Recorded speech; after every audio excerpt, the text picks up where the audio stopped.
Drugi dio, ugasio mi se dok sam miješala. Ovo je otprilike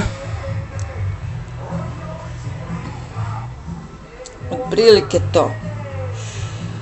Znači ne smijemo biti niti pregusto niti prerijetko. Ovisno naravno i o rupici u aplikatoru, ali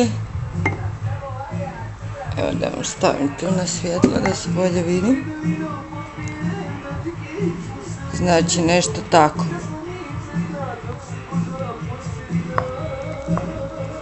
Treba biti sjajna, fina masa. Zapravo vrlo slično kao kad si stavljate na kosu, možda malo gušće, vrlo slično tome.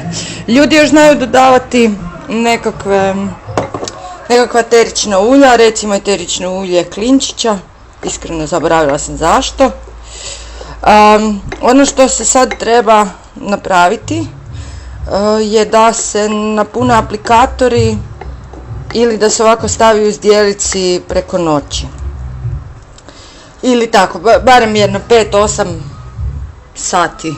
Uglavnom što duže vam stoji, nakon par dana je najbolja. Naravno ima i rok trajanja kad ju više nećete moći, to ćete skužiti, neće ići dobro van iz aplikatora jer će biti prerijetka, to nakon nekog vremena isto ga se desi. Ali uglavnom jedno 5-8-12 sati da stoji, to je najbolja fora. Ono što je idući korak je znači punjenje tih aplikatora. Ja naravno nemam aplikatore baš za kanu, nego imam ove stare aplikatore od Magic Linera koje sam koristila za sve i svašta. Njih ću jako dobro oprati. Oni imaju uglavnom ovaj tanki zgodni vrhić. Uglavnom da, probajte si pogledati isto koja je konzistencija tih fine linera. To bi trebalo ići kroz ovaj mali tip ovdje. Znači dobro oprati, možete si skinuti naljepnice i ukrasiti kako god želite. I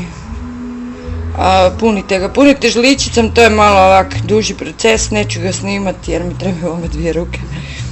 Uglavnom, to je to, znači možete ostaviti u zdjelici preko noći, možete napuniti Magic linere ili fun linere ili kako se to već zove, evo imam tu neku boju od stakla. Ono što nam je najbitnije, znači taj vrh koji treba biti relativno tanak. I postoji neke šeme sa malim tuljcima od celofana, to možete pogledati na YouTube uglavnom. Ali evo to je to, uglavnom za 10 minuta možete napraviti sami svoju pastu za crtanje kanom po sebi i drugima. Cool.